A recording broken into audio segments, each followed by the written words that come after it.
everyone. It Hello. is your boys at Friday Night at the Barbell, back again with Mr. Wyatt. Hello, My man, hello. legend, the brain, the Sure. quad. The brain and the brawn. The quad, is that what you said? Yeah. Just one of them since we had the tear. Yeah. We only Would got you- one left. Recently competed on the bum wheel. Yeah, just did good mornings to depth. You don't need too much Pretty quad much. for that. Yeah. I feel like that's how you normally squat anyways. I had to exaggerate it more. I've already become more good morning-y, but I couldn't push the knee forward without getting more and more pain. And it was pain always like right around 80 to 110 degrees knee flexion. So it's like if I sit back enough, I'll hit 90 and not have to go deeper. Right. And that's pretty much what I did, but it was basically just felt the abs and belly on the thighs way more. There's one angle, if you look, you can see my shin, like from the front or from the side it's vertical, but from the front it's tilted in. Mm. Like I'm that wide. I look like a oh shoot, I can't That's remember. crazy. The human crane. He's an IPF lifter. I think he's American. He's great. Yeah, because he was competing against Orhi and the British guy. Maybe he wasn't American then, but anyway, I look like him squatting. Yeah. Like David Wolfson. Kind of, not Pretty- quite as wide as him. Yeah. But inspired by him. If you were a little bit taller, you'd probably be just as wide. Yeah, I'm just a little too short for that. Yeah. It'd be Although like that I sometimes. might be as wide on the sumo stance, but depth bar. That's that's limited by the bar length normally. Yeah, I think he is genuinely he can't go wider because of power bar size. Yeah. Plates kind of smashing the toes is a limiting factor there. A little bit. Anywho, we're on with Wyatt, master's exercise science student, powerlifter, coach, strongman, Occasionally. other accolades. Fathlete? Would you take fathlete? I don't know. I am technically obese. If you go There we based go. off BMI. Fathlete. You throw some sprints in every so often. I saw you doing some shuttle runs. Yeah. Now that the meet's over, we're going back to some more athletic stuff, a little more running. Distance running once a week just on the treadmill right now because I don't want to run outside because it's cold. And then sprints once a week right now. So, just a My little excuse bit. for not running outside is that it is cold. Yeah, but your cold isn't valid. Mine is I could slip and fall and die on the ice. And I will say, people from the north do come down here and they're like, this cold actually sucks worse. It's like somehow 50 degrees, which is not, it's objectively not cold, but the humidity is also still at 100%. And it's just like, the cold just weighs on you in a weird way. It's so odd. So, I'm not a fan of humidity, but yeah. you Montana folk can talk all the shit you want, but you don't live in our world. True.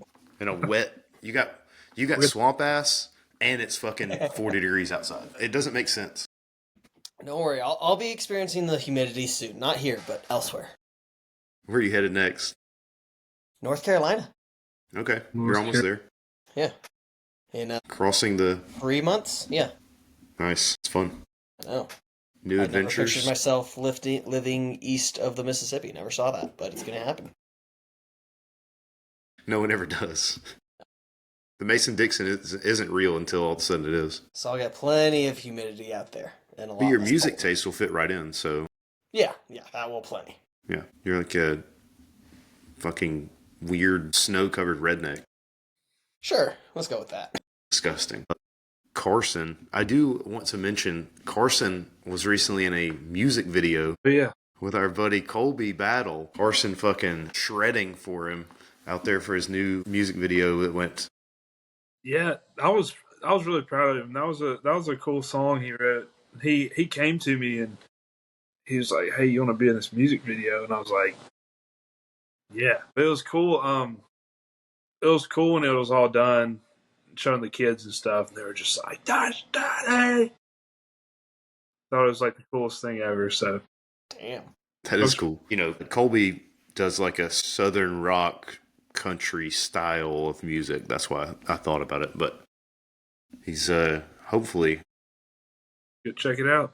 getting more I've and got more. him in a tab right now. I'm going to check it out after this. I might have to put it in Maybe he Times won't. Maybe he won't copyright strike me, but I might put it in the video. Little clip of it. dude.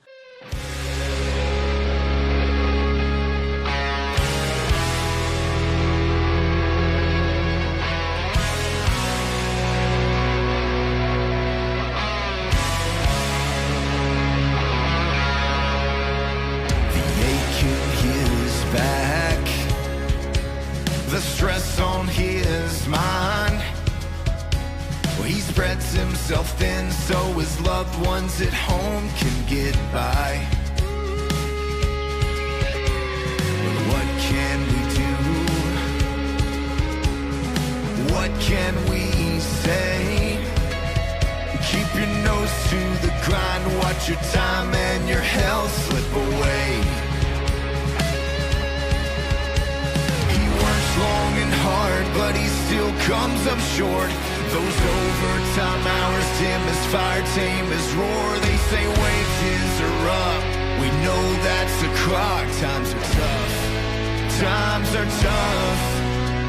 He has his own dreams, but providing comes first. His body is tired, his time of great worth. The difference between wants and needs in his mind. Times are tough, times are tough, times are tough.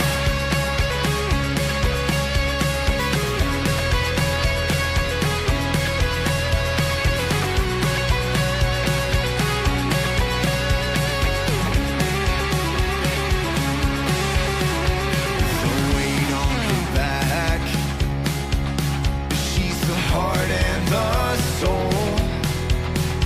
She puts herself last so her loved ones at home can stay whole. What can we do? Oh, what can we say? Keep your nose to the grind, watch your time and your health slip away. She works long and hard, but she still comes up short. Works overtime hours so the kids can have more. They say wages are up, we know that's a crock. Times are tough, times are tough. She has her own dreams, but providing comes first. Her body is tired, her time of great worth. The difference between wants and needs in her mind. Times are tough, times are tough, times are tough.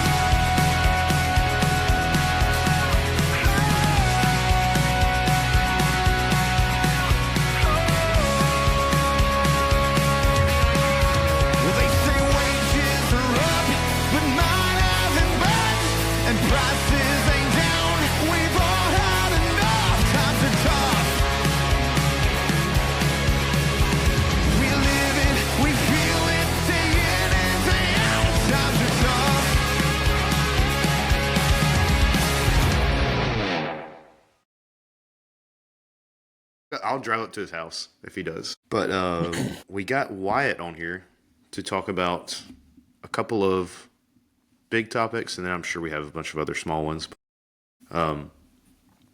Before we get to those, did you see any of the meet that I went and helped out at This is Powerlifting by 365 Strong? I don't know if you caught any of it. We live streamed it. They're hosting another one in July where I sent you the link for it, I think. Yeah. Dan Griggs is coming to try and break the record and pull 500 kilos in a full power meet. And I was going to sign up for that one and do full power raw and the bench only. But it's a little expensive, so I think I'm going to skip it.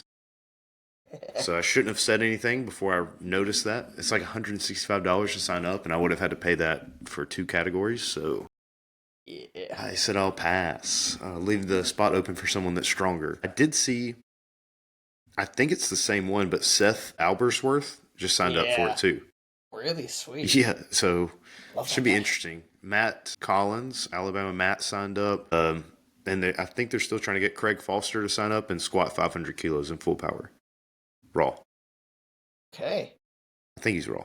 Might be reps, but I think he's raw. But it'll be Either way, 500 kilos. multiple 500 kilos on the platform. Those That's poor insane. spotters and loaders. Yeah, that'll be me. You have That'll fun be with me. that. They had a Jack pretty might be good a little crew they had a pretty good crew for this one in July, but a lot of those guys are now lifting in this one. So Yeah. They're gonna monolift this, right? yes, there's a mono Okay, lift. thank God. Yeah, I'm there's not a a mono. fan of ER racks. I'm not. I mean, I can't imagine 500 kilos in an ER rack. No. I couldn't imagine being a spotter. I don't care if there's 7 of us. I'm scared. I'm still scared in a mono because it's gonna flip. You gotta weigh it down. You can't weigh it down enough. Really? I mean, what are you gonna weigh it down with? We put 175-pound dumbbells on it for this last meet. I've seen plenty of them that have like pegs where you can load on plates. No, That's not what the one we Papa used. Bear Rogers has. I haven't seen that. We didn't use that. We used a Dynabody one, I think. So it'll be interesting. All right. Hope no one dies. Hopefully not. Me and Carson will be there to witness if it does. If they do, try to get Carson to compete in it. But And bones. That's why you just pick lighter weights. Yeah, he doesn't Good. know how to do that. yeah. My body, I would just be embarrassed to do lighter weights. You did say you said you wanted to come back to powerlifting. Yeah, I'm easing my toe. I'm big toe in the water. Starting with an axle bar deadlift, and A then moving harder into variation. full power. Yeah. Okay. Speaking of axle bar deadlifts and preparing to prepare, why do you think people should or should they not generalize their training more? Because we see a lot of powerlifters that do a lot of SBD days at a certain percentage when they're in the off season for whatever reason. They think they're going to get more gains that way, I suppose, which we in the biz call specificity. Why should they generalize more, and what does that mean?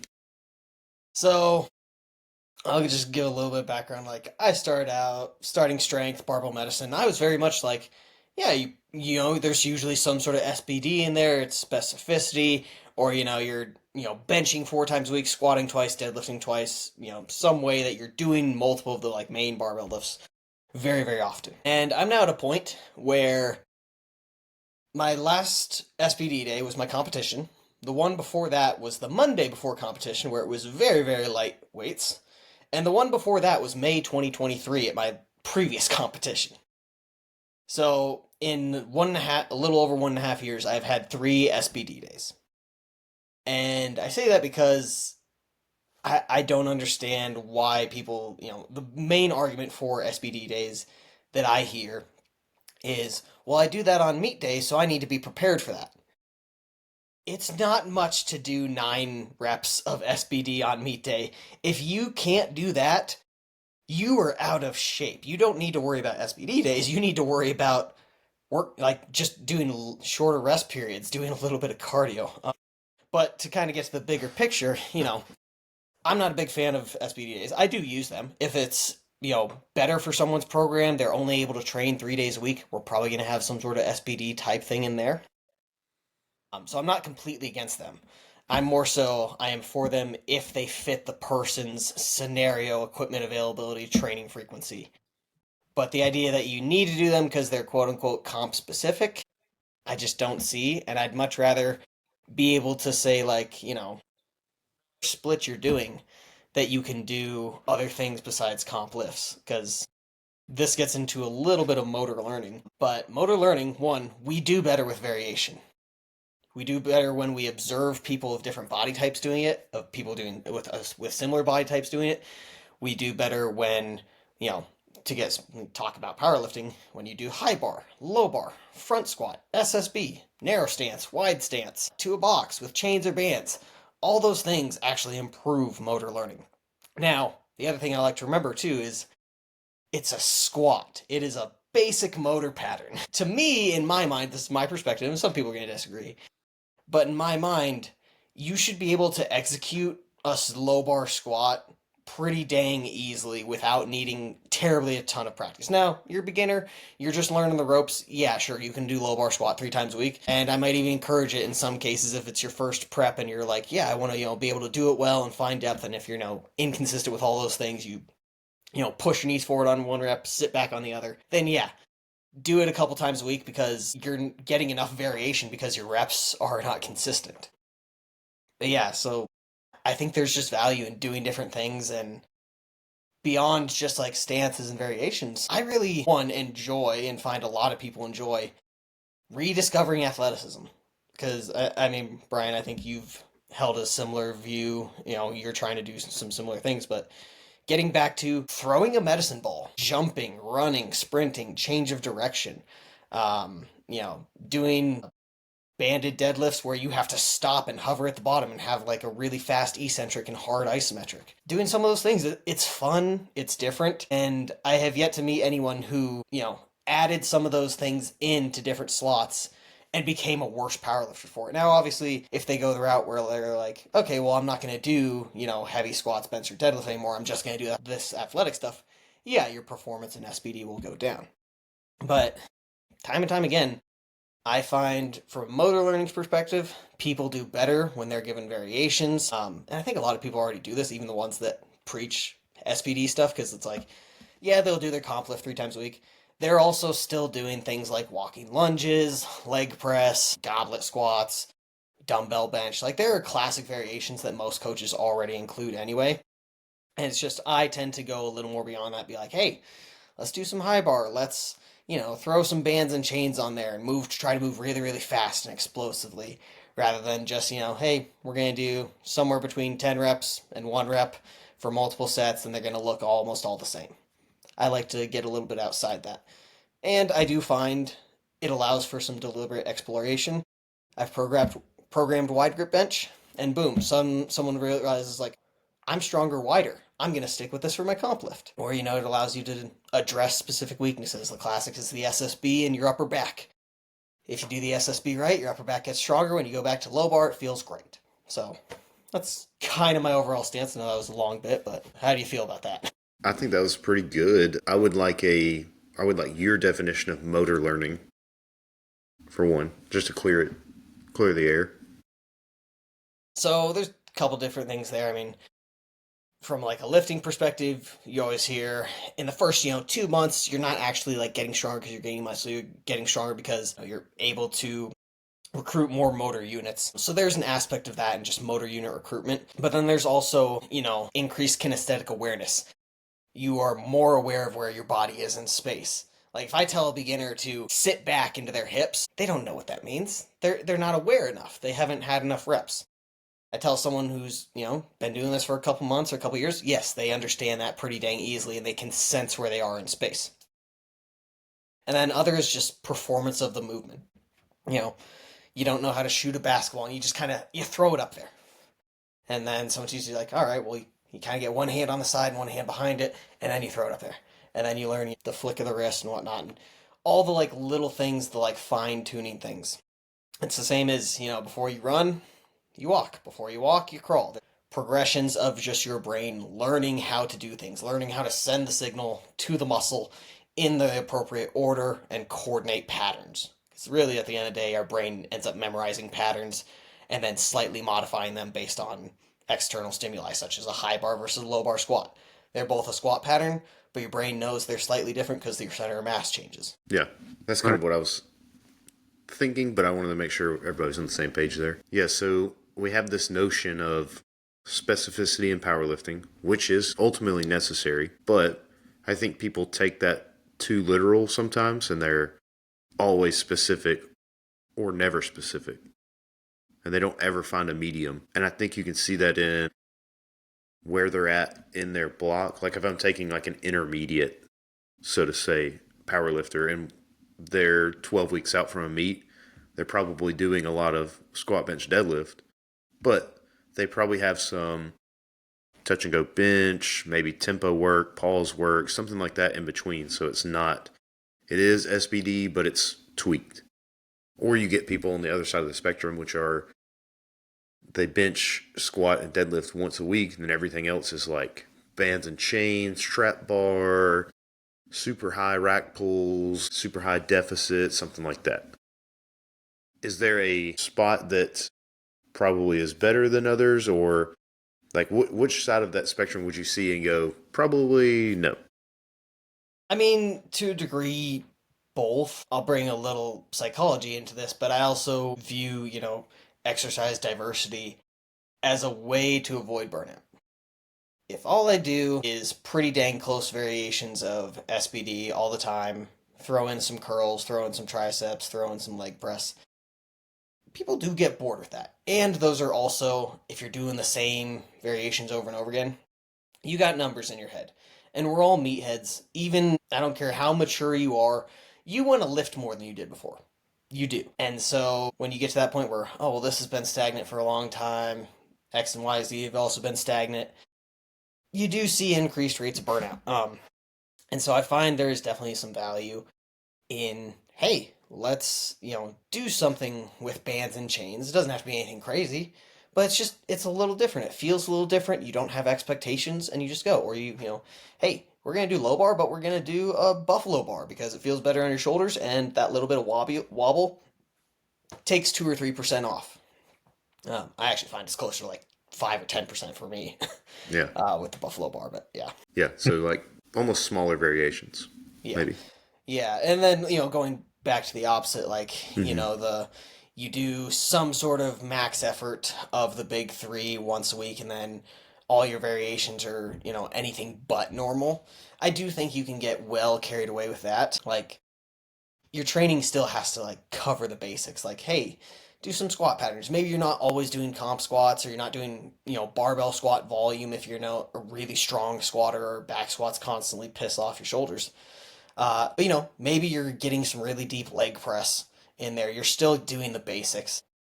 Probably the best thing I ever heard was actually from Dr. Seth Aberworth. And he said, like, essentially, instead of specificity, go for relevance. Is this exercise relevant to the adaptations I want? Is this relevant to my goals? And so that's kind of where my mindset goes, is like, okay, I want some sort of squat volume because I know my body responds well to squats. It doesn't like low bar. It doesn't like a Duffalo low bar because it'll still piss off my shoulders. And frankly, I've been beat down for a while. So you know what? I'm going to do hack squat volume. But I'm not going to, try to make it this crazy thing where, okay, well, I need to have constant acceleration. I need to turn this volume also into speed work and whatnot, and try to do everything in one where it's just, is the adaptation the exercise is causing, is it relevant? If you can say yes, then it's probably worthwhile. If you hesitate or say no, then why are you doing it? And then you kind of try to answer that question, and you'll eventually find out I'm doing this because it's fancy, not because it does anything for me. So I will continue to argue relevance is more important than specificity. Specificity is something that matters, but I don't necessarily go into a program thinking I need to get more specific or less specific. Rather, as I'm writing a program or updating a program, I want to say, all right, are the changes I'm making, they should become more relevant as we're getting closer to competition or whatever the scenario is. Yeah, that makes sense. Mm-hmm. Speaking of going into competition, I do want to talk about your prep a little bit that you just got through with, because I think in the last episode we even talked about doing a meet doing a meet for fun, like the combination of the two. And I believe that's exactly what happened to you, unfortunately. But, had fun, so it doesn't really matter. And didn't end up more hurt. Yeah, so I'll just kind of give a rundown. So May 2023, that was like my last regular meet. And then I said, hey, I want to take the rest of 2023 and 24 off from competing. Not like a break from powerlifting, but just to kind of do what we just talked about. Explore different things. I pushed, SSB Bulgarian split squats. I started getting in a shirt for bench. I started pushing good mornings a lot. I just found other areas to train. I started doing more athletic things. Like last year, or I guess technically year and a half ago at the summer 2023, I pulled my hamstrings 3 times getting back into sprinting. So, I had that. And my whole goal was, all right, I want to come back and I want to get back to normal competing in 2025. And so I signed up for a meet, and just as part of like a fun idea, I said, all right, I'm going to do this as a variation meet. And so I decided to do no belt, no sleeves, but still low bar squat. Because it was working so good for a while, I decided to do the Jimmy Kolb style of reverse grip bench, where you essentially put the bar between your index and your middle finger. And then I decided to do beltless sumo. So it wasn't like any crazy variations like opposite stance or high bar or anything, but it was a variation meet. And so I was training for that. I'd been running conjugate. Just to kind of give a baseline overview, I ran a 9-day week instead of a 7-day. So I do 4 days of training in 7 days, and then that 5th day would become the first day on the next 7. So essentially, every 9 days was when my week ended. So Monday was be a squat day, and then the next week it would be, a bench day and things like that. And so I'm training for a while, and I'm hitting my first comp, beltless low bar, single. My whole goal, and this was right about 5 weeks out, I think 5 weeks in a day, was work up to an opener. So something RPE 7, rough, give or take.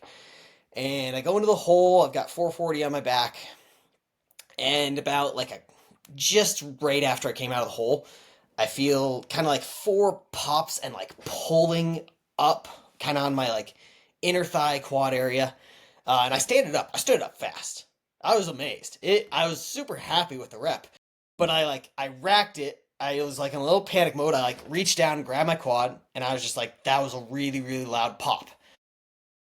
And I started, moving around, and kind of just more and more essentially it seemed it was really sensitive around 90-degree knee flexion. I did go back and forth between whether it was adductor or quad, but it just had no symptoms with any adductor type stuff. The only thing was I had good mornings that day, and so I was like, all right, well, I'm going to do some light close stance good mornings, so I wasn't sure if it was adductor or quad. And I could still feel it there, and so I was like, maybe it's adductor, but given a few days, it seemed more and more to be just quad related, less adductor, because sumo deadlifts weren't really a problem. And wider sumo actually felt better. But anyway, so had this quad tear 5 weeks out, and had to just completely change my lower body training. It was now from, all right, you're doing max efforts every 18 days on squat and deadlift to, okay, there's probably no more max efforts. Your whole goal is to go in and make training feel okay. Not even good, just feel okay. And so what I did was I tried to just find ways. First off was just, all right, what can I do that seems decent? That doesn't hurt it terribly bad, that feels tolerable, doesn't feel like I'm making things worse. Because right now, my whole mindset is, I'm not getting stronger. There's no added strength I can do right now. My whole goal is to just get as close as I can to the competition lifts for this meet and still do this meet because it's going to be fun. I'm going to have a good time. So that ended up being reverse band squats, because I felt it the most right when I would pop out of the hole, right when I would accelerate the bar up. And this is something that a lot of people don't consider when you use bands or chains, is bands work a lot with acceleration. So if you have bands pulling you down, your eccentric is faster because you're accelerating faster than the speed of gravity. If you have bands pulling you up, your concentric is going to be faster because now gravity's not pulling you down as fast. Versus chains, gravity's the same no matter what. It's the same acceleration. So I went with reverse bands, and it honestly was feeling okay. I kind of had to tempo things a little bit and kind of press the brakes. I couldn't hit the gas hard. And so I think it was for 2 weeks, I basically just put 225 on the bar. I tried high bar, I tried low bar, I tried buffalo bar. Didn't really notice the difference, but I was like, all right, I'm just going to at least explore a little bit. Went with that and just kind of kept the squat training going. Pushed good mornings because I could. I did end up kind of doing a 500 good morning at one point, but it was not low enough in my opinion. I did do 475 low enough. That was with 100 pounds of chains. But so that was kind of my thing with squats. It's just, all right, we're going to do barbell squats. We're going to do them twice a week. Each time you're just doing sets of 3 to 5, and you're just trying to have it be friendly. And then I did add in, since I just couldn't get volume or load on there, I was like, all right, knee extension, hamstring curl, hip adductor, hip abductor, sets of 15 to 25, just to move and get some blood flow and try to get into some deeper ranges of motion, and I was. And so I would do that at the end of each leg day. Deadlift wise, I kind of had to finagle a little bit. I did have one small re-aggravation because my deadlift seemed like it was pretty okay. It could handle, I was still apprehensive, and I could tell I was shifting to one side a little more, but I was able to pull 405 no problem. And I did have a small little re-aggravation with a 495 rep, and so I just called it there that day. But I widened my stance. And I was like, this doesn't feel like as much pressure on the quad. It's just a little more to just be patient, get it up. And so I did that. And then, let's see. So oh, you got something to say? I heard someone's. Oh, okay. I got to a point where I was essentially supposed to take my last heavy deadlift, and obviously I couldn't. So I was like, all right, well, let me just work up with something with chains. That way I can at least feel some load at the top. And so I think I had like 60 pounds of chains. I did like, I want to say 405 plus 60 pounds of chains. It was good. I was like, all right, that's cool. That's a win for the day. Let's leave it there. And then on squat, I was working up, and I think it was like, all right, I got my first 315 squat with the giant cambered bar, because that allowed me to low bar pretty comfortably. And I kind of liked the giant cambered bar too, because I pull down on the handles, and it almost gets me to pull myself down into the hole. And that was when I really figured out, like, oh, if I sit back more, yeah, it feels funky. It feels like a weird good morning, but this is the least pain I've had. And that's when I did my first, band-free squats. I had done a bunch, and I was like, it's feeling okay. I think I've got the green light. I think I can take the bands off and take this first single. And I did. And so I did that, and then, let's see. I can't remember actually, I can pull up the timeline real quick. Where was I? So, for squat, let's see. Actually, they'll go deadlift first, because that's what happened. Let's see, on my deadlift, I ended up working up to, I was like, all right, let's work up to something heavy-ish just to see. Not do the full-on, like, I'm injured, see where I'm at, thing max out. But work up to something heavy. And where the heck was it? And you pull sumo, right? I do, yeah. No good, dirty, rotten, sumo pulling cheater. Proudly. Okay, so yeah, it was the Monday the week before, so a little under 2 weeks out. And I was like, all right, I'm going to work up to a heavy-ish deadlift. Something I feel could be an opener now, because it's my last heavy. It already passed by. I was like, all right, I want to work up to an opener, because that should be friendly. And I had pulling 425 that day, 425. Did some back off singles, felt great. Did my usual stuff. 3 days later, so at this point I'm a week and a half out, same thing with squat. Hey, work up to an opener. It's got to move like an opener. Because squat was the one where I was most symptomatic. I created a checklist. So my checklist was 1, where's your pain? Where is that? Just a 1 to 10. Or 0 to 10. 2, am I lifting to standard? If I'm not meeting the standards, then there's no point in going up. 3, how am I emotionally? Am I nervous? Am I freaking out? Or do I feel like everything's okay? Like, am I kind of surprised? And so I had that checklist, and the whole time it was like a 0 or 1 out of pain. Like, it was more that thing where I'm aware of the quad, but it's not necessarily hurting. I was squatting at depth, and I wasn't nervous. I was kind of just neutral. I didn't have expectations for the day. I hadn't done any straight bar, low bar squats without bands for a little bit, and I didn't know where I was because of the quad. And I ended up working up to 405 that day. And so that was the process, and I was like, cool, work's done. I got one more heavy bench single. Went and did that, did 265, which matched my best reverse grip. And then I went and competed. And so I opened at 407 on squat, moved great, made a big jump to 451, because I was like, well, the card, I'm still got a lot of gray area. I don't know where my top end is. So I planned on some potentially big jumps. And I was like, hey, I'm going to go with my gut. I've been doing a good job. I've stacked a lot of wins. I haven't done anything terribly stupid. I'm going to go with my gut. So I went 451 on my second. Had not walked out anything that heavy in a while. Almost lost balance forward on my toes. And so like very, very mildly like pissed off the calf. But I went down with it. I stood up and all white lights. And then my opposite side patellar tendon was pissed off. I was like, God damn it. What a time for my patellar tendon to show up, because it always gets pissed. And it hadn't in a couple weeks, so it hadn't done anything heavy. So I called 473 for the third, and that was a huge 33-pound beltless sleeveless PR. It's 57 pounds under my best with a belt and sleeves. So I was pretty dang happy. And it was a grinder. I maybe could have argued for like another 2.5 kilo jump, but I'm glad I didn't. And my patellar tendons were pissed after. It doesn't matter how much I good morning my squat, they will be pissed. Interesting. That's just a given. Yeah. But it was a blast. I really went in. I was like, I don't know what I'm going to squat today. But I was just loading up my own plates, having fun. My whole goal was like, all right, I can get excited today. I can take today serious. And I did in aspects. But it was also like, I just want to have a good time. Like, I like powerlifting. I love this sport. I love challenging myself. And I love the energy of cheering for other people. And so, yeah, I can't lift as much weight as I originally planned. Like, I wanted a 500 squat and a 600 deadlift with no equipment.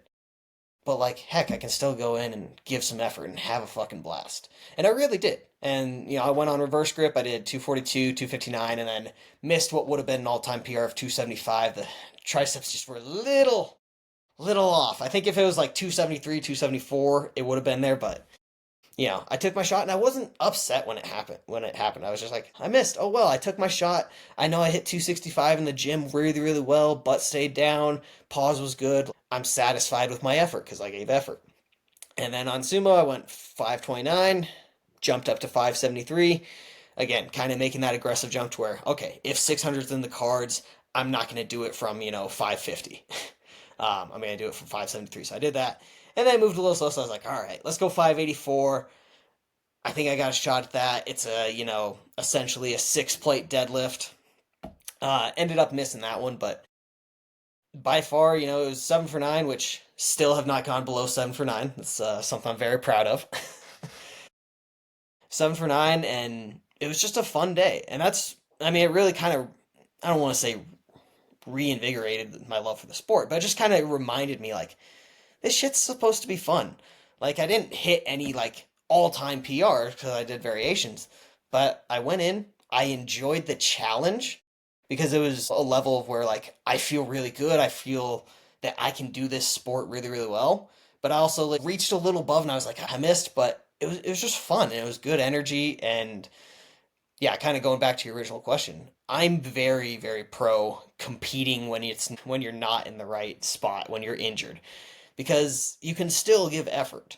You can still be proud of, like, not putting up an all-time PR, but putting up a smart decision for the day, doing a weight that was still challenging despite being injured, or, oh, I was injured and so I can't, do my normal lift.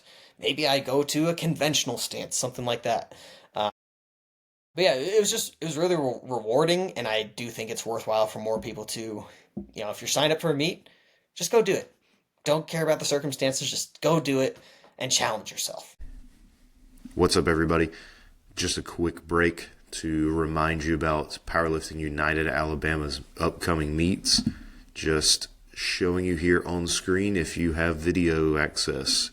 We have upcoming meets, the Powerlifting Regionals, in Huntsville on February 8th. I believe it's just a one-day meet now, so just February 8th. We'll be live streaming that via Powerlifting United's YouTube channel. Then after that, we have the non-tested Journey to the Cursed Lands, the Smurf meet over in Irondale on April 20th. Currently, May 10th is the date for the Battle of the Bay, both tested and non-tested. That might get moved from what I understand, but currently it's still May 10th. Then the state games coming in June, and then the Club 1 Classic in August. Those are what we have upcoming with Powerlifting United. Big thanks to them for sponsoring the podcast. When you're talking about, you said you kind of had this mental checklist leading up to your meet, and you had, like, pain, and then kind of, like, I guess, confidence level or emotionally. Like, when you're talking about pain, so when you have an injury, what level would you be like, okay, I'm going to, like, take it down? Or is it like a certain number, or is it just something that like, this may be detrimental, like, if it hurts this bad? Yeah, that's one where it's hard to say. I've heard physical therapists say you should never go above a 5 in physical therapy. I've heard people, in training, you should never go above a 3. I've heard all kinds of variations.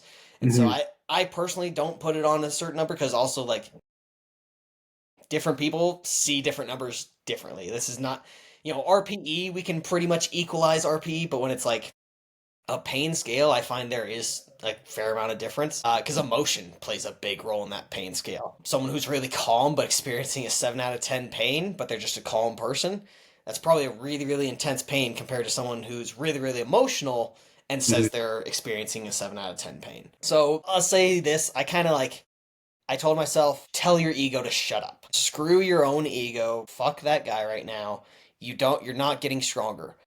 Your whole goal is to be smart, not make things worse, and just enjoy training. Be able to leave training with a smile, be able to leave training saying, hey, I did some good work today. So yeah, it wasn't really like a number or anything. It was more so just, what's my pain level? Is it tolerable? Does it feel safe? Maybe that's the best way to characterize is, did I feel safe going up? Did I feel safe at the weight I just did? And so when I worked up to that 405, yeah, I felt good. Like, it was a cold day. I love squatting on cold days because I wear all my sweats, I turn on my seat heater, and I get actually warmer, and so I feel better for squatting on those days. But yeah, I did that, and I was just in a good mood the whole time, and again, I was aware of the quad, but I was like, I'm doing everything right. I'm not getting any, red flags or anything. And this goes back to, I might have mentioned it on the last episode, but the stoplight analogy, where you're coming to a stoplight. If it's green, you go, no problem. But most of the time when we're injured, it's yellow. And so for me to go on a yellow, I have to make sure everything's lined up. Like essentially, the real life is just, it turned yellow 10 feet before you hit the line. You're obviously going, you're cruising, you're no problem. What I don't want to do is, 100 yards before the line, it turns yellow. I'm not trying to gun it and make it. Because that's how you get in a car accident. The analogy is that's how you re-aggravate the injury. That's how you piss things off. That's how you further set yourself back. So it's really just all right, where am I at relative to the stoplight in this injury scenario? I don't see a red light. I'm not seeing any red flags. It just turned yellow. Proceed with caution. That's what you do. You proceed with caution. Yeah. Take the small wins for sure. Shout out Josh Pelland because he told me that same analogy.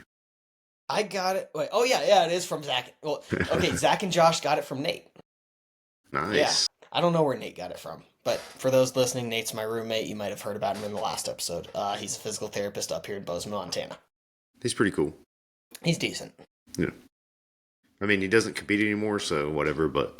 No, he got into stupid ultra marathons, and I got to see him almost die. Disgusting. I can't imagine. Yeah, but he got me to race up a mountain, which was fun, so I got to give him credit somewhere. That is interesting. Yeah. But I would rather do a scenic mountain than a ultra marathon. Oh yeah, any day of the week. It was like one of those Hollywood scenes where you see the warrior walking back from war and he's just dead. That's what it looked like when he was 62 miles in, coming back into camp, and I was like, okay. Versus the race he had me do was 2.8 miles with 3,700 feet of vert. So it's really, really freaking steep.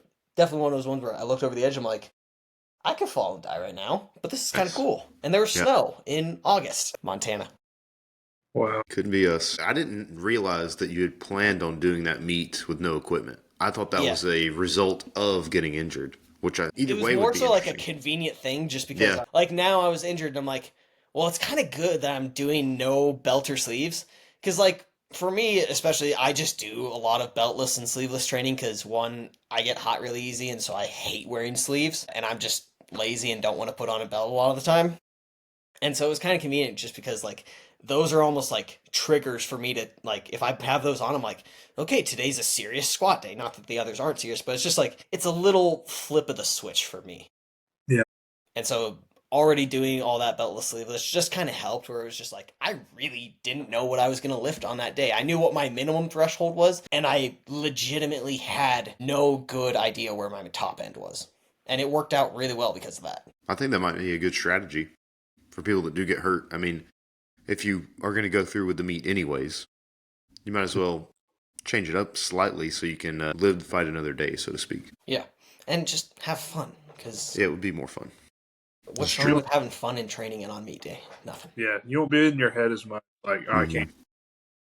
You can blame it on injury and... Yeah, you give yourself a lot of excuses, which is what we look for as lifters.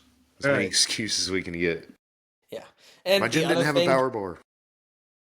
The other thing that made that day fun, I know this was a question on the Instagram post, I decided to have a shot of Cheese Whiz before every single attempt. Yeah, I mean, that is a weird one. Yeah. I don't know if I've ever heard anyone taking that. So it started, I was handling a couple of our guys over in Maryland at the Bear Cave meet last month in December. And we were just, talking, shooting the shit. And then somehow it came up for, meat day snacks and whatnot. And I was like, oh yeah, one of the weirdest ones was my former client, Myra. By the way, if anyone's in the Bay Area and needs a good evidence-based chiropractor, strength person, Myra is great. It's Sonoma Chiro, I think.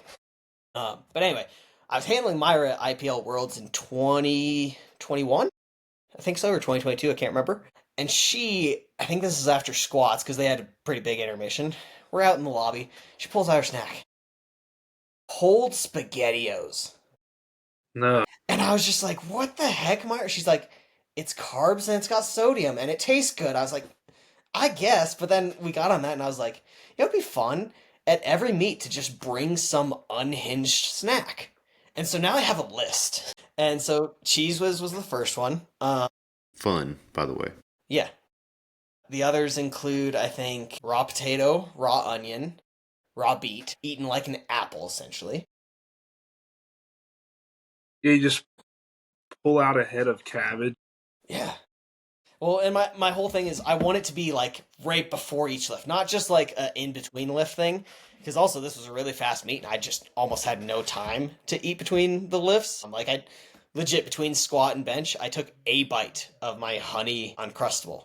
And same thing between bench and deadlift. I took a bite and then I just had some like Gatorade and stuff. But yeah, so here's the full list. Raw onion, cheesecake, sushi.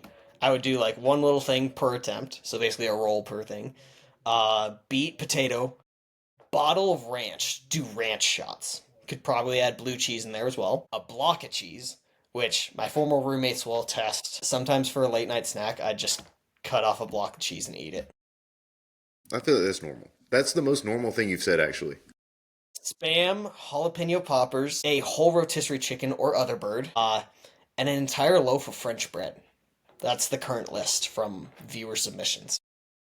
I feel like if you're bringing a rotisserie bird and it's supposed to be unhinged, you have to do like a whole turkey. Yeah. Oh, I feel like I just need the leg, but here's the thing. That's true. I need it to be something that's not gonna like grease up my hand right before. Nah.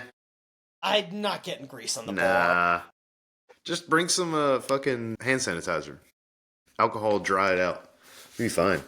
Yeah. I would like to see if we could get people that are watching to comment what unhinged food you would like to see Wyatt take. I will add it to the list. Now, it's pretty long, so this is going to take some years, because maybe doing 3 meets a year, but yeah. No, you just need to overbook. Do more competitions. Make your clients do it as well. I don't know. Oh, jeez. I do usually bring a cooler when I handle in person, and I just bring a backup of everything. So, I'd be like, here's an onion. Delicious. I'd stop paying you if you brought me an onion. I'll be honest. On the spot. Contract void. We're done. Yeah. Yeah, but then you'd go like 4 for 9, probably. Worth it. My coach brought me an onion. That would be my excuse. I actually, when I was in middle school, I met this guy. He was Iranian. His name was Yale. And I remember being at his house one time on a weekend, playing video games, whatever. And he walks in his room eating a white onion, raw, just by hand, like an apple. And we were like, bro, what is wrong with you? He's like, what do you mean? We do this all the time. You're just going to see me teary-eyed on the platform. That's probably not that unusual, though, actually. Only one lift ever where I got that emotional. No salts involved would be the weird part, I think. Yeah. No smelling salts. What's wrong with him? He just ate a fucking white onion on the side there. I can't imagine too setting, like, say it's third deadlift, so you're done after that, and you walk up, take a bite of your onion, and just set it in a chalk bowl, and then walk up, and then the next person's like, "What the fuck?" I should have left the cheese whiz in the chalk bucket. Damn. That would have been incredible. Yeah. It was a little weird, shot of cheese whiz, and third deadlift, I legit got excited. I was like, because deadlift's my lift. And I was like, yeah, 585. I put on some good music. Like, I gave a little, like, ugh, like before. But I had to get the cheese whiz down first. It's a weird consistency. Fish or surströmming. Oh, fuck. Oh. Crack a can of surströmming and just be sitting there like a Neanderthal just eating rotten fish, fermented fish. Yeah, I don't know. You probably get like, this guy's done. He's never Yeah, make sure you don't care about the Federation. Oh, man, could do raw egg. Just crack a raw egg before. No, just eat the shell. Big Jeez. Lenny style. Oh man, The whole thing. Yeah. that'd be 9 raw eggs in a day. Oof, I don't know if I can do that. The solution is you just do, every lift gets a different food, of course. True, but then There I'm you- left that with way you an can- onion with a bite in it. I'm doing I you a gotta favor, I finish feel the like. onion by the end of the day. I feel like I'm No. doing you a favor by only taking one bite of the onion.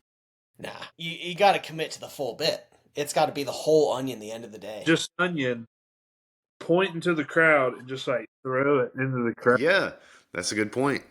And My everybody, brother, What? we went to Sloss Fest back in the day in Birmingham, and Tyler, the creator, was there, and Tyler took a bite out of an apple and threw it into the crowd. And by into, I mean at the crowd, because that's kind of his thing. My brother caught that and took it home and freezed it. He had a frozen apple for many years with one bite out of it. So it could be, you never know. You could hit it big and be famous by your next competition. Somebody might want that onion. I mean, I think more so I'm going to be a good masters lifter, not a good open lifter, so we got a while. Yeah, aiming for when you get older. Yeah, I'm going to be like a Ross from RTS. Ross said, Yeah. David Ricks setting Love all-time David Ricks. setting all-time PRs at 65 years old. Yeah, so funny story. One of my lifters, he's a masters lifter too. Let's see, he's 45 now. Yeah. And this was like 1 or 2 meets ago. I was like, hey man, like, we have any like state records we're eligible? Because he's strong. He's a 110 lifter or 100 kilo lifter depending on the meet. And he's 500 squatter, nearly 600 polar, 365 bencher. Not eligible for any records because Dave Ricks has them all. They're just like, God damn it. I didn't know Dave was a 110, 100 guy. I mean, this is in in Virginia. Virginia, like M1, so a while ago. Oh, yeah. Okay. Yeah. It's like fucking 20 years ago for him. Yeah. Halfway That's through his crazy. career. What a guy. I love watching David Ricks, and I also love bringing up the name David Ricks and talking about him whenever people go, you can't do that when you get older. There's some bullshit on me like that. No, I want to be the old man playing Eye of the Tiger and just, I call it squawking because he sounds like a bird. Just every rep of squats. We had one of those in Tuscaloosa. Old Curtis. He's like 73 years old, and he was waiting to get to the next age bracket so he could compete again and break the records. I mean, my whole thing is I just want to maintain full power as I get old because most of the time it's bench only or deadlift only or, push pull because they can't squat to depth. Well, I can good morning to depth, so I know I can keep doing it. Curtis was a 300 pound squatter at 170, 70 plus years old. At 90? Do what? At 90? Yeah.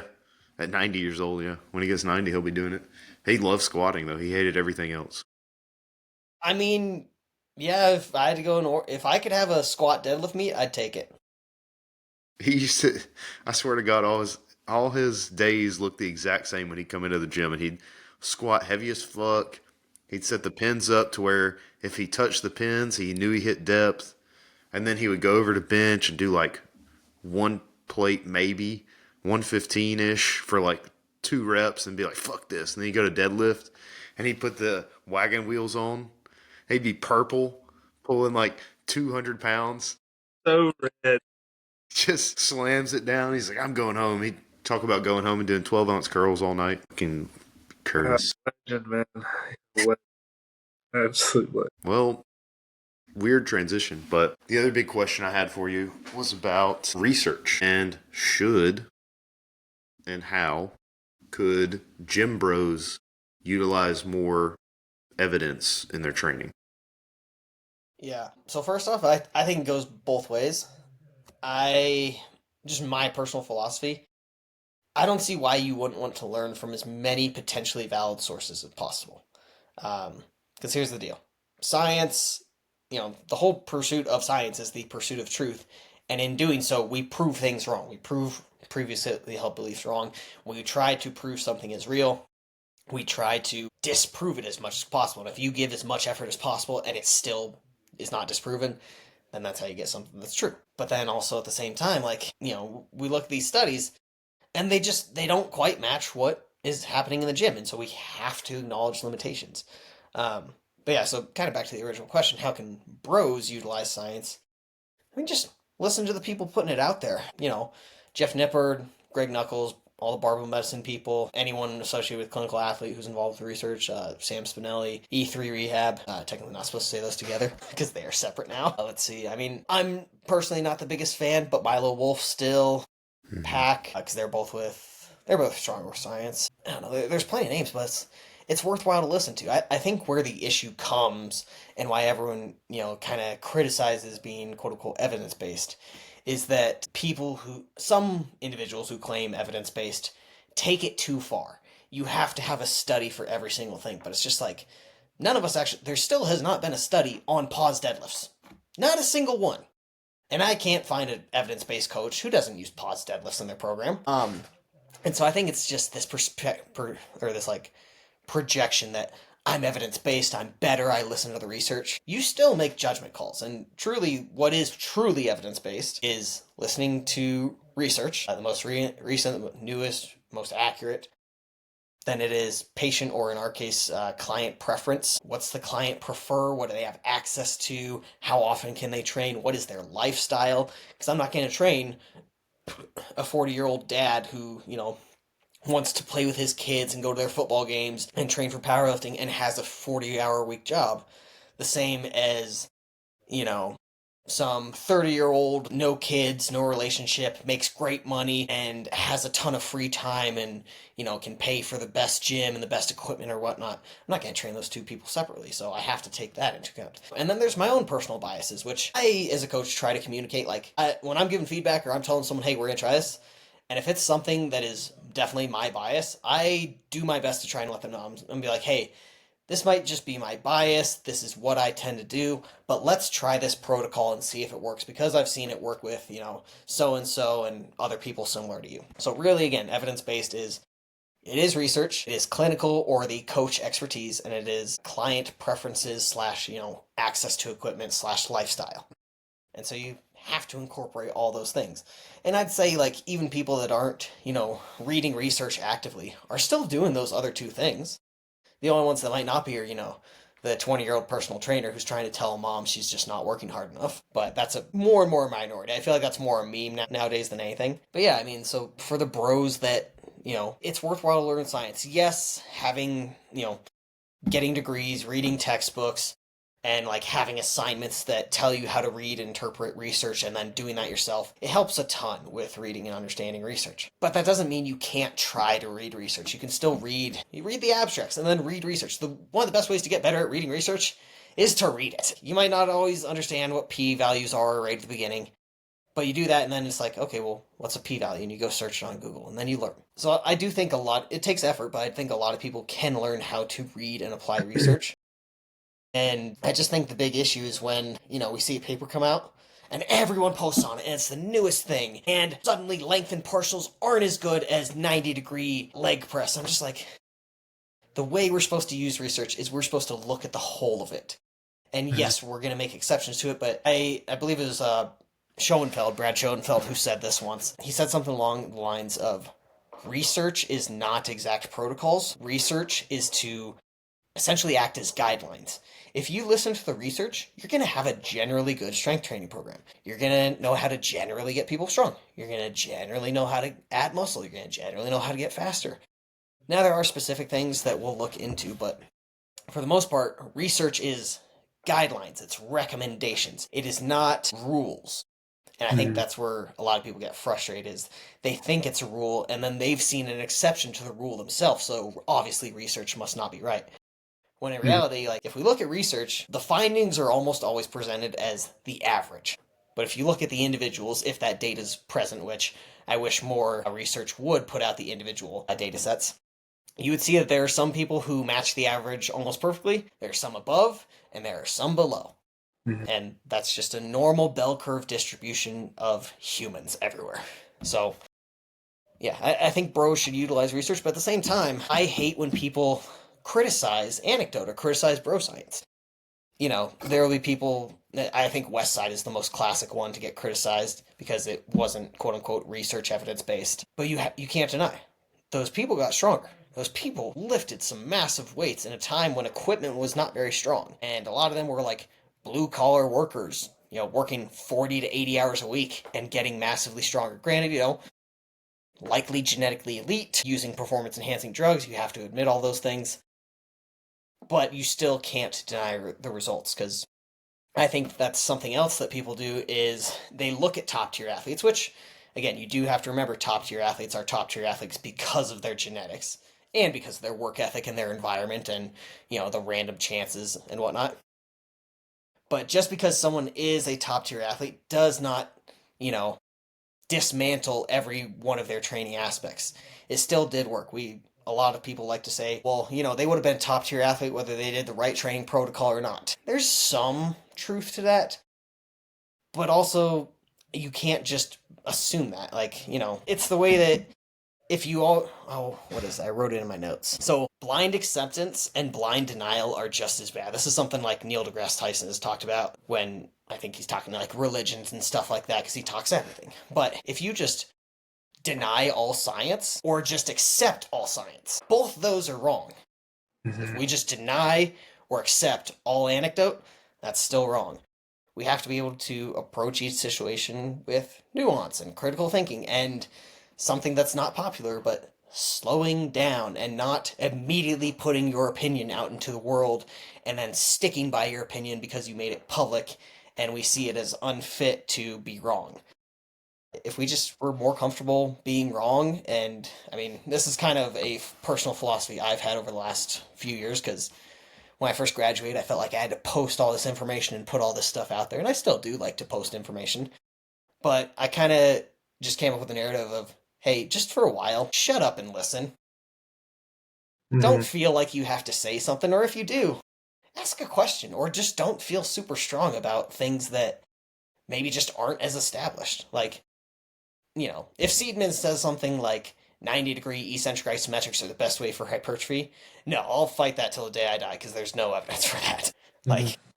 But if it's something I don't know about, or just isn't well established in research or an anecdote, or I'm just not sure, I'm going to say I'm not sure. I'm going to say I don't know. This may work, this may not. Here's the theory behind it, or here's potentially the mechanism by which I think it'll work. But as we know, mechanistic thought processing does not always work and can sometimes lead to way too much stuff.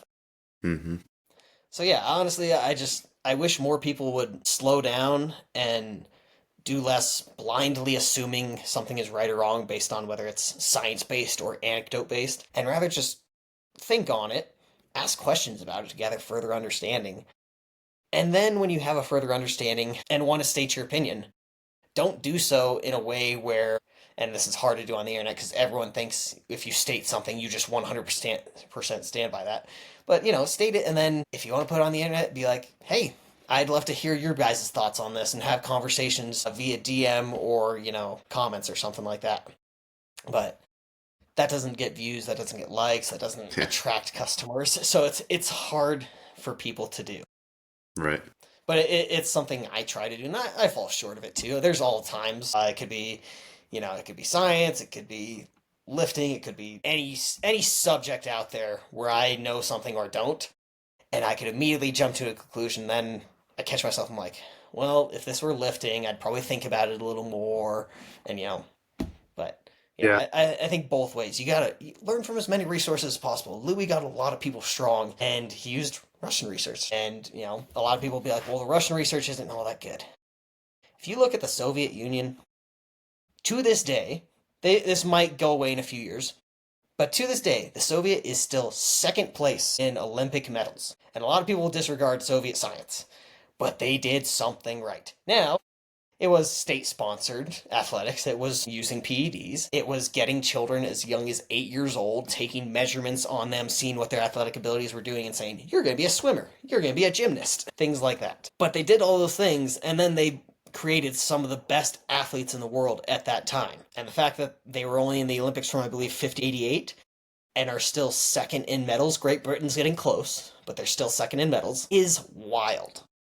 So, again, People will criticize Louis or Westside or, anything conjugate or Boris Chico even. But some of it works, and we have to sift through it and try to figure out, like, okay, they're saying this thing works. What other variables could be contributing in addition to this thing? Is this the actual variable that's working, or is it one of these other things? But it's always hard to say it's an isolated variable, as we know. Yeah.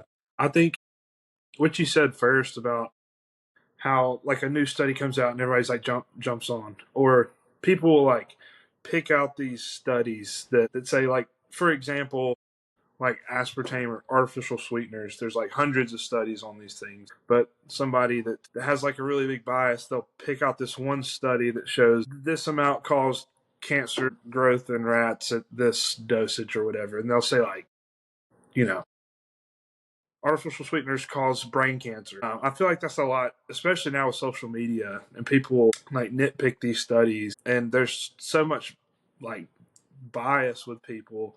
How do you think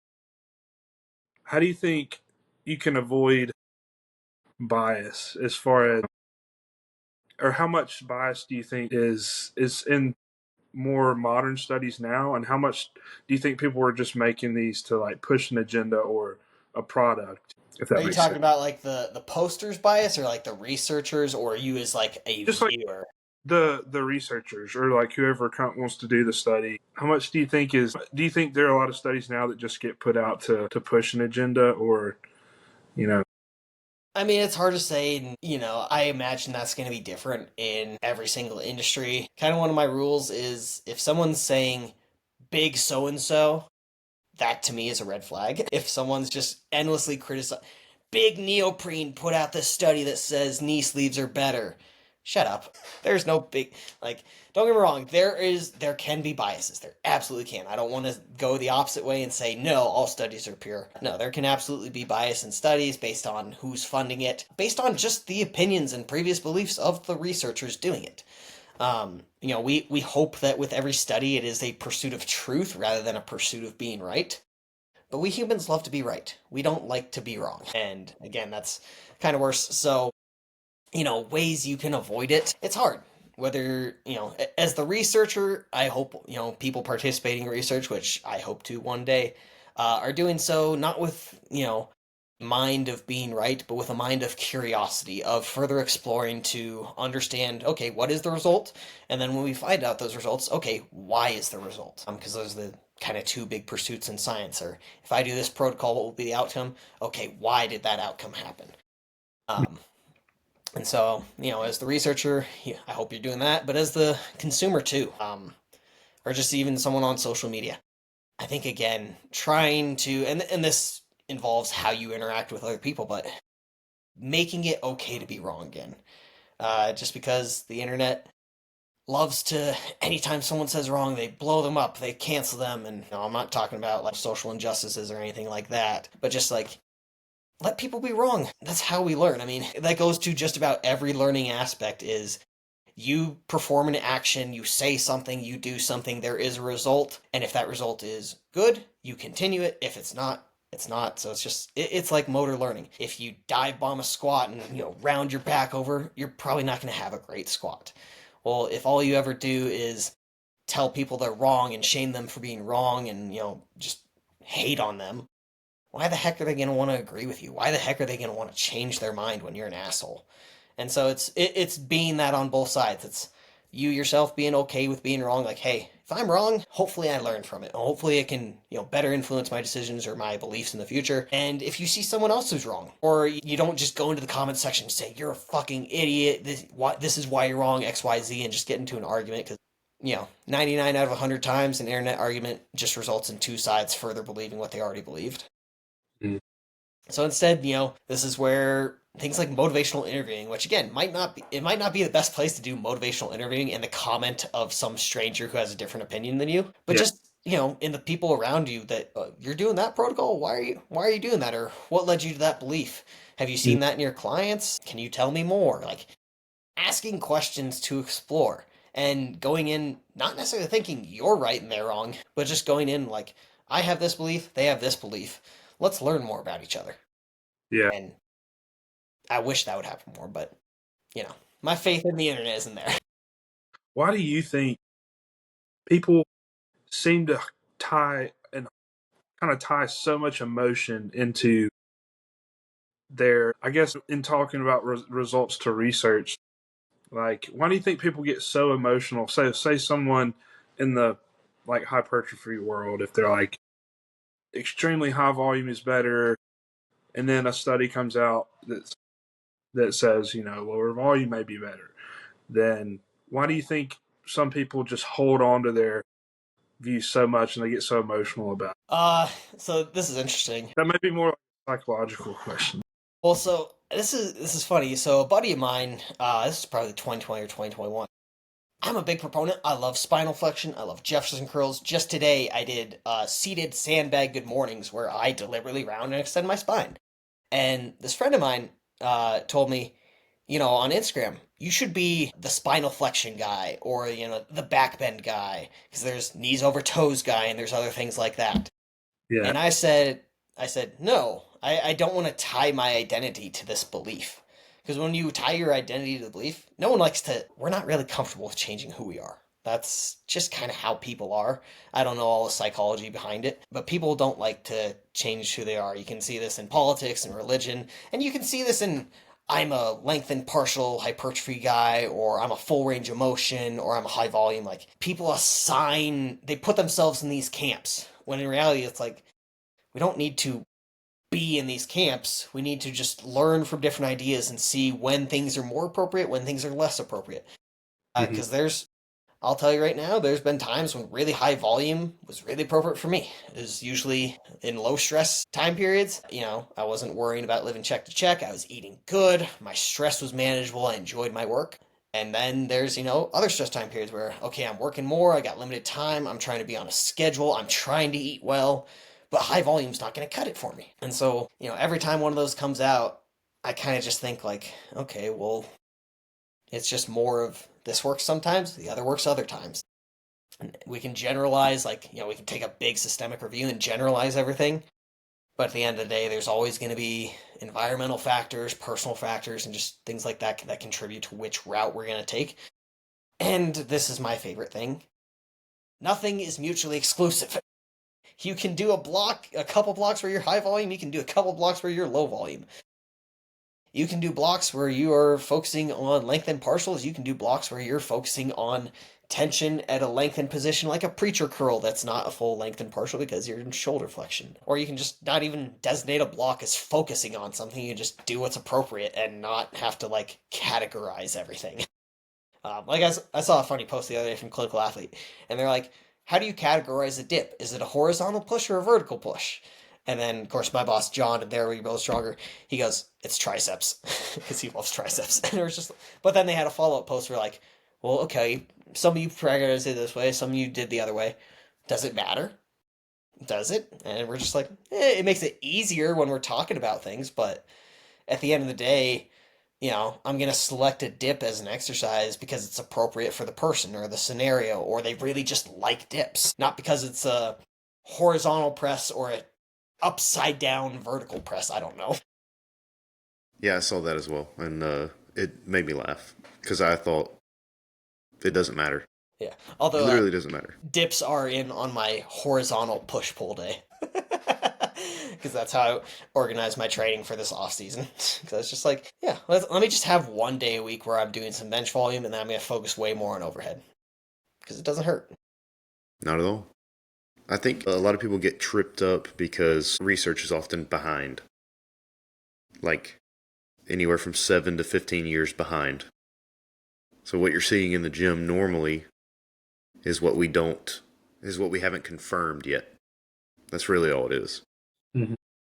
And as far as, in my opinion, like bias goes, researchers or finding research that is like done by companies to say the Bosu ball works because we invented it to do this one thing. It's like, okay, well then you read their paper and it's kind of like they didn't go into detail on trying to find out if that one thing didn't actually work how they thought it would. Because to me, a lot of research is like, you have this idea and you want to try everything you can to disprove that idea. Yeah. Then you find out, okay, it still works. We did all of this and it still was as good or better than something else. That's kind of where a lot of people go with it. Once you find that, then we can kind of say, all right, it probably works. Mm-hmm. Then it has to be recreated, and people come in and do the opposite and say it doesn't work. Well, It's and hard that's to draw fair, too. parallels. Go ahead. I was going to say it's hard to draw parallels because nothing's ever really a straight line. Yeah. I mean, this is, I remember data-driven strength guys saying this a couple years ago, but just no one study should drastically change your opinion. It just adds to the plethora of things you should be aware of and slightly influences your decision. Now, if it's like, it's way out of the ballpark, maybe it makes you question a little bit. But until something says, like, no, shorten partials, like, until we have, like, 10 studies saying that, I'm not going to believe shortened partials are better for hypertrophy or strength. Like, don't get me wrong, they have their use. Have you guys seen the meme recently where it's like D1 athletes training in commercial gyms and they're like, 495 high box squats super explosively? I've seen that going around. I'm like, yeah, shortened partials, they absolutely have a place. You look at a sprinter, they're going to have a strong ass high box squat. They will. And it'll be the most knees forward vertical torso one, too. They will not sit back into their hips. I mean, I've seen it in person. When COVID happened, we had the University of Alabama track team and field team would come to crunch because the facilities were closed to anyone that wasn't a football player. And they would be doing reverse band, high box, ego. Like, if they weren't athletes, I would be like, that's the most ego-driven workout I've ever seen in my life. Talking about the most bounce of all time in a bench press or an incline bench, like just slam it off their chest as hard as they can. Those types of movements. And if they weren't athletes, I'd be like, maybe you need to chill out. But you got some of the girls on the team that are squatting like 500 pounds, reverse band, high box. And then they go to the Olympics and also win a gold medal. So it's like, that's not in the research. Yeah, so, I mean, one of my clients, he's EMT, trained for firefighter and whatnot. And we recently switched program. He's like, hey, I kind of want to do a little more athletic things, not because he's formerly powerlifted, but now he's like, I kind of want to get away from that, do a little more athletic things. And one of the things I communicated to him in this feedback this week was, hey, dude, I'm not going to care quite as much about your form. I almost want you to kind of just figure out how to do things, like figure out how to do a box jump or figure out how to carry these farmers. Yes, I'm going to give you tips. I'm still going to critique you. But I'm not going to worry that, you're super controlled, holding the pause, that you're staying in your quads or staying in your hips. Because at the end of the day, like, when you're, carrying another human being out of a burning building, I just need you to be able to get them up by whatever means are possible. I need you to put them on your shoulder and just awkwardly lock however possible. And so I do think when you're training athletes, again, there is a place where it's like, yeah, okay, I want to get this muscle stronger, especially in like rehab. Because of the gym I work at, which is connected with the clinic, I get to hear about a lot of like ACL rehab, and they have a isokinetic machine to like do some funky, awful, evil stuff to the quads and hamstrings. But it's like, okay, there is a place for that. But also just when it's about being an athlete and you're a football player pushing another 300-pound D lineman, I don't give a shit how much your bench press is. I give a shit that you're explosive. I give a shit that you can like move a sled as hard as you can and run into it and know how to use your legs and your arms and your trunk all together. You know what that makes me think of? Was it Rocky 5? When he's training in the barn? He's Rocky 4. Rocky 5 has Tommy Gunn, and I don't like that one. It's a bad one. The Russian's like in this gym. He's using all these like. He's got an isokinetic machine. Yeah. And he's just like, they've got him hooked up to all this stuff, and then Rocky's just out there in the barn, like carrying the log up the hill.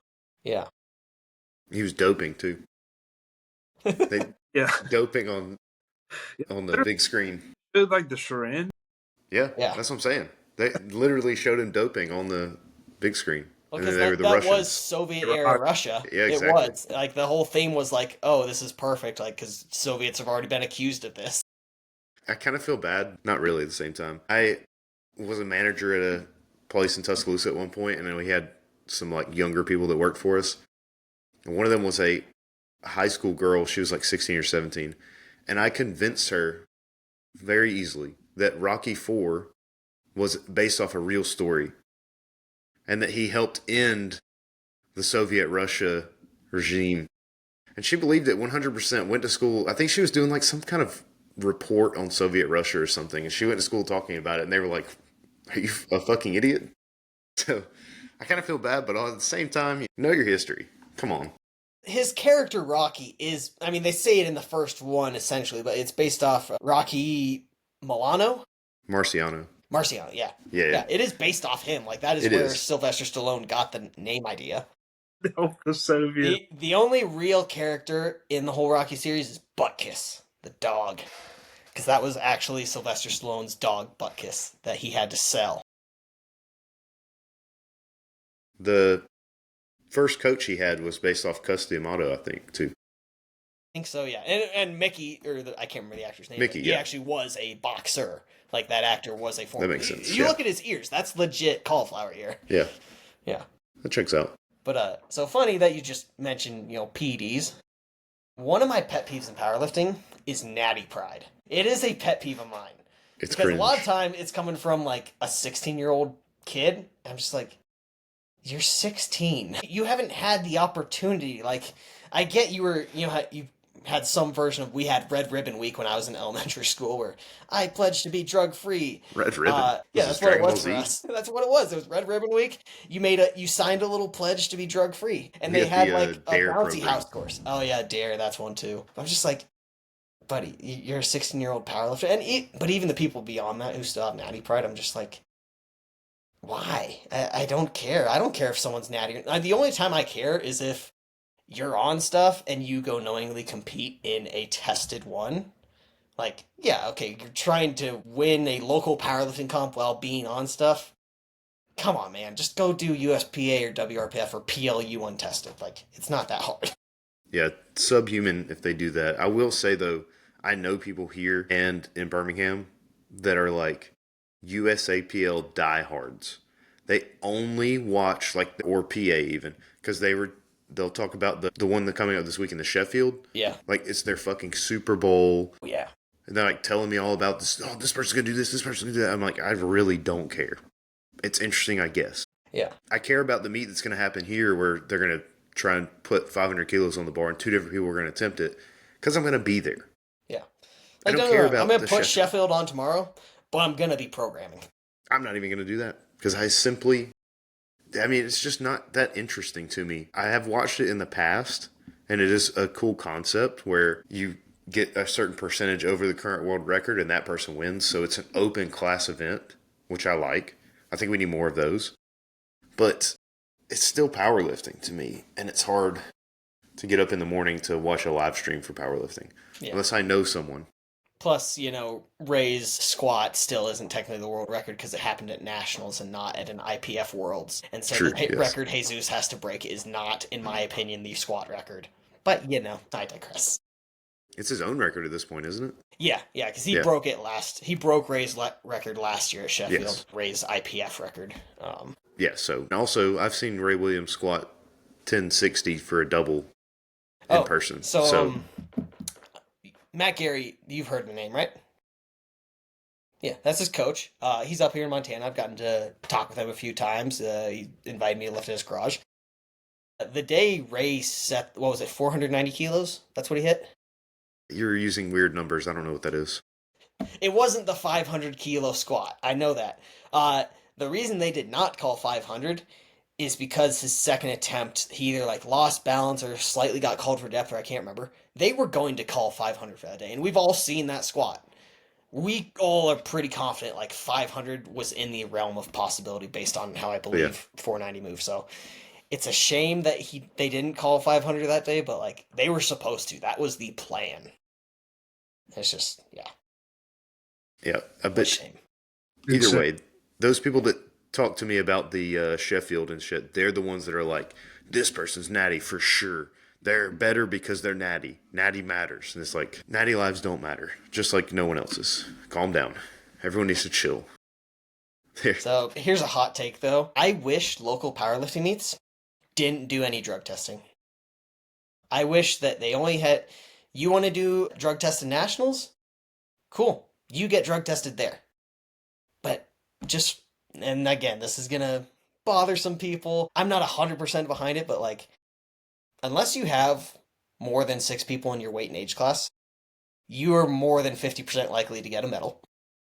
You are going to medal at a powerlifting meet most of the time. And just, you know, if there wasn't drug testing, everyone just goes competes, and then at, either, regionals or nationals or whatever, you drug test more people. I think that would be better. I think that would make local meets cheaper. No one would care as much, and they'd just be like, hey, go lift your best. Me personally, I'd even like take away weight classes and just like, you're in a weight class, you're registered there, but there's no like weight class awards. But that's just me being like, I don't care anymore. To me, it is a slight like participation trophy. Don't get me wrong, I like them. I have my medals right here on the wall. I have my numbers written on the back of them because that's what I do. But yeah, I kind of wish there was no drug testing and no weight classes at the local level.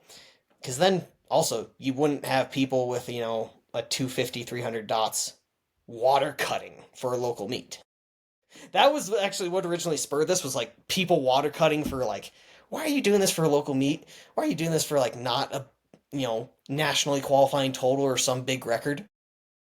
Just, yeah. I know a lot of people don't like that, and they're like, no, I'm committed to my weight class. You want to get your medal, and don't get me wrong, the medals are a huge thing, because you go in, you get a medal, you're like, I feel awesome, and you are. Like, I don't want to take that away from anybody. If you go compete in a meet and you have a good time, you hit good numbers, and you get a medal, you should definitely be proud of that. I just personally, like, I'd be okay if there were, weight classes, you hand out like a best lifter award, and no drug testing until like a higher level. I see that, and then I also know of stories of people in Alabama, at least, that are competing at a state level that never go higher, that are on stuff. Yeah, no. So don't get me wrong, there's plenty of flaws in it. Yeah, and the other side of that is, you just competed, was it a drug-tested meet? No, I accidentally signed up for the untested, because Montana does both of them together now. We do too. So the untested was on top on USPA, and the tested was below, and so I signed up for the untested, unknowing. I was like, why is this a 15-person meet? How many people were on the tested side? Actually, the whole day ended up being, I think, 20. So you have 28 people, and the top 10% get tested. So like fucking 3 people are getting tested anyways. I don't see how that harms anyone. I do think they should test more nationally, but I am on the opposite side of that. I think there should be more stringent testing. The testing we do, I don't think is good enough. It's not going to catch people that are actually there to cheat. Yeah. Just like, kind of, again, my thought process too is like, okay, you take tests away at the local meet, and then you take more of those tests that you already have, like the kits or whatever, and you bring them up to nationals so you can test a higher percentage, and you make, nationals already does usually cost a little more, but like, I remember my first powerlifting meet back in 2019, I think I paid like, including for the like $15, $20 shirt, maybe $70. This last one, with a shirt, 120. Yeah. It's just they're going up.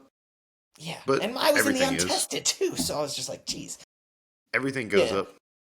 It's not even about the testing kits, I know. There's a little bit in there for testing kits. Again, I don't remember how much they cost. We only ever ran one sanctioned meet that had testing, and I was not in charge, but yeah. I don't even know if USPA is charging the meet directors for their kits. I think they get sent them, to be honest. That might have been why I don't think there was a difference between the tested and untested pricing at this meet. So no, there wasn't. That's what I mean. Yeah, I don't know. I don't think there's an easy answer. It's anything you say will be taken wrong by someone. Oh yeah. Someone's not going to like it. I mean, someone's going to accuse me of not being natty now with my measly, I hope, best dots of 418. What I think we should do is give everyone in mixed martial arts competitions like UFC, give them grams of trim, like leading up to the fight. Like, I want to see people that look like creatures fighting. That's what I want to see. They had that. They did that in Pride. Supposedly, I don't know if you ever heard about this. Supposedly, the contracts in Pride required people to take drugs. Oh, I didn't know that. Yeah. And then UFC didn't have any testing for a while, and the height of that was like Overeem versus Lesnar, Alistair Overeem versus Lesnar, and they're like 300 pounds shredded on the scale the day before the fight. And then Mark Hunt, guy from Australia, I think Australia or New Zealand, he recently just won a case against the UFC because Brock Lesnar failed a drug test, but they let him fight anyways, and he beat the fuck out of Mark Hunt. And he's saying that was a breach of like safety for the fighter because they knew this guy was on drugs and let him fight anyways. So that's why it'll never happen. Yeah. Bellator was pretty close though. They just didn't have the freaks, unfortunately. You can still find it in the boxing occasionally. Yeah. I do find it interesting. Natty Strongman's becoming popular. There's a now federation that's international for it. Really? Is it like off of the USSF or whatever? No, I think it's actually based somewhere in Europe, but it's, I think, Natural Strongman Corp or something. I can't quite remember. It's Natural Strongman. I can't remember what the other thing in there is, but it is a little funny because they've now got world records going up and they've been getting broken pretty frequently. And I don't mean this in any offense to the people there, but I heard it's Running Strongman on Instagram or something. He kind of said something like, and this was not saying this directly to Natural Strongman or anything, but he was just like, if you have a record and you look at yourself and you don't look at like someone who should have a record, that's not really a valid record. And I think he was more so talking about like state records and stuff like that, which again, I'm not trying to be mean to anybody. I like all those things. I pursued a junior state record my last year of juniors and got it. Those things are fun. I love them. I'm super in favor of them. But it was just like a little bit funny where I'm just like, these records are going to fall pretty dang quick in the next 2-3 years as like more people start doing this fed. Records were made to be broken. Exactly. Gotta start somewhere. I mean, it helps people get more interested about it, right? Oh yeah, and I don't think, again, I'm not trying to like diminish anyone's records or anything. I think it's a good thing to pursue. Like, hey, in my state, like the best deadlifter in my weight class pulled 600. I'm gonna try for 606, and go for that. And I think it's cool to go for. Don't take a huge amount of pride in it because there's 49 other states in the U.S. But it makes for good goals. It's just also tough now because how many powerlifting federations are we at with state records? You go to every nationals now, and there's like, and another state record. Yeah. Just like, my God. It does get annoying.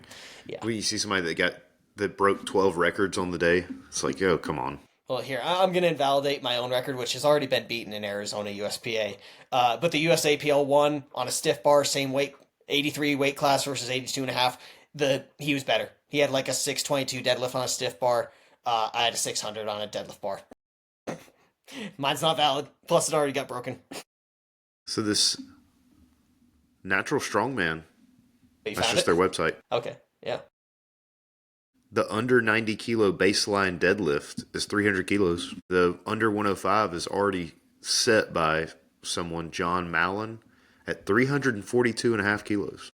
That's a lot. Okay, there we go. I imagine that's in a suit and everything too, though.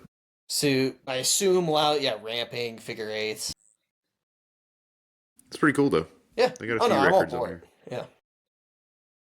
But interesting. Yeah. That was my hot take that derailed us. Drug testing and powerlifting. Who knows? Yeah. I don't do them yet, but drugs are fun, from what I've heard. I wouldn't know.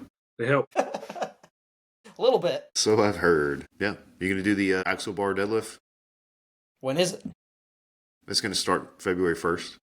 Yeah, I won't even train for it. I'll just do it. I'm doing it for 3 months, so people can submit within a 3-month period. Okay. I'm not going to train for it. I'm just going to do it. Sounds good. It's no figure eights, right? It's mixed grip. Powerlifting rules. I might sumo it. Go for it. Yeah. I think quite a few people will. If I lock out my knees, can I Jefferson deadlift? Sure. I don't care. That seems a lot harder on that bar. I don't know. For Jefferson. I feel like grip's going to be the main limiting factor. Which, it's tough. I got baby hands. One of my buddies, the other night I was in the gym and I worked up to like a heaviest single on it.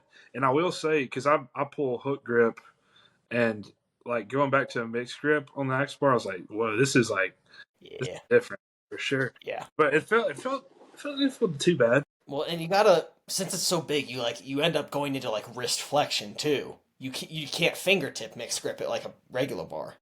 Yeah. I will say though, I did do a lot of axle deadlift training over summer because we had a deadlift AMRAP with 400 pounds from a deficit for the axle in the strongman comp. But Right. you know, figure eights, so we'll see where my grip's at. I I think got 17. Jesus. It was. I You don't could know. bounce it. I don't know if it's that much of a difference yet. I have seen actually Massonomics just posted it, but also there's a place in Alabama that makes bars. They have one that's knurled. Yeah. It's got knurling. Those are Which- real nice. I feel like that would be cheating, but It makes a big difference. yeah, that smooth Rogue bar or a metal like Bartos bar is going to be. Yeah, I believe, I don't know about the other world records, but I know, at least if it's still standing, which I believe it is, the 90 kilo axle clean and press for strongman is done on a knurled axle bar by my buddy CJ. I think Interesting. he got 367. I think that would be fine. It's more for deadlift. I feel like it helps a lot more. It helps either way, but yeah. Yeah, it does. The nice thing about it with the press is now you actually have legit markers of where your grip is, Yes. so you can set it evenly. I'd say that's You're one of the lucky big if things. you get tape in the middle on an axle. Yeah, on the deadlift, that's one of the big things at our gym because we're using a Beast Metals bar, which has the lettering on it, but it's not in the center. So it's like slightly off. So you're just like guessing when you grab it at this point. Maybe it's just me being a wimp, but I kind of like the smooth bar so it doesn't rub my little shin bones. I mean, that's fair. Well, sumo, but I've been deadlifting conventional lately and it's been feeling really good. I mean, you can do either one. I think it'd be funny. I just like Well- it's a good stiff leg deadlift. Can't Yeah, get I any mean- quads. That's what a lot of people are going to turn it into, I bet. Yeah. Because the bar's so stiff. Bug attack. Kill it. Me and Carson have decided to host an online axle bar deadlift competition. Currently, we might make changes to it, but currently, we'll make a post on this so everybody can see exactly what's going on. Currently, we have about $1,000 worth of prizes up for grabs across 4 different categories. So we'll have a heavyweight men's, lightweight men's, heavyweight women's, lightweight women's. First, second, third for each one, so 12 total winners. You'll have to weigh in, so you'll have to send us a picture or something like that. We'll have to figure that out, but you'll have to send us a picture of a scale or, you know, the screenshot of the app of the date you weighed in at, whatever. Then you'll have to be under or over a specific weight class category that we're going to have.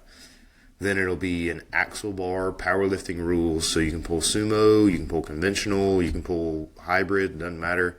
No straps, powerlifting rules, so you can wear a belt, that's it.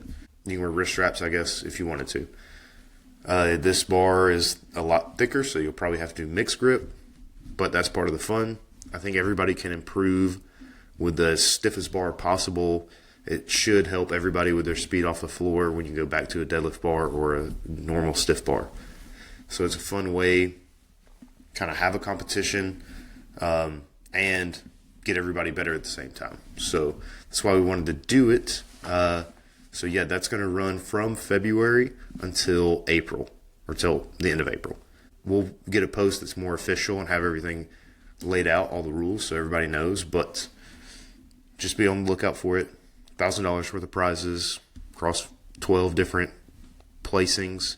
All right. Want to shout your stuff out again? Yeah, sure. Instagram, wolf_pack_strength. I work for Rebuild Stronger, so if you want a little more of the kind of rehabby side of it, John.RebuildStronger and Jared.RebuildStronger. John's an athletic trainer. Jared is a physiotherapist in Canada. That is our coaching team. We have a website, rebuildstronger.com, I think, or rebuildstrongeronline.com. I cannot remember. Yeah, that's really it. If you'd like to support me in continuing my education, you can Venmo me. Just, DM me on Instagram, and then I'll give you my Venmo. I'm not going to put that out here. Nice. Because I'm in my last quarter of masters. PhD's further down the road. So, yeah. Sick. Hell yeah. All right. Appreciate y'all having me back on. It was a good time. Yeah, no problem. Glad you came on. Cleared up the air on some things, I guess. Yeah. We really do appreciate you, Wyatt. Thanks for taking your Saturday here with us. Yeah, always happy to. It was a nice way to relax after deadlifts this morning. There you go. And so I guess that was your Friday night at the Barbell. We'll see you next time. Peace.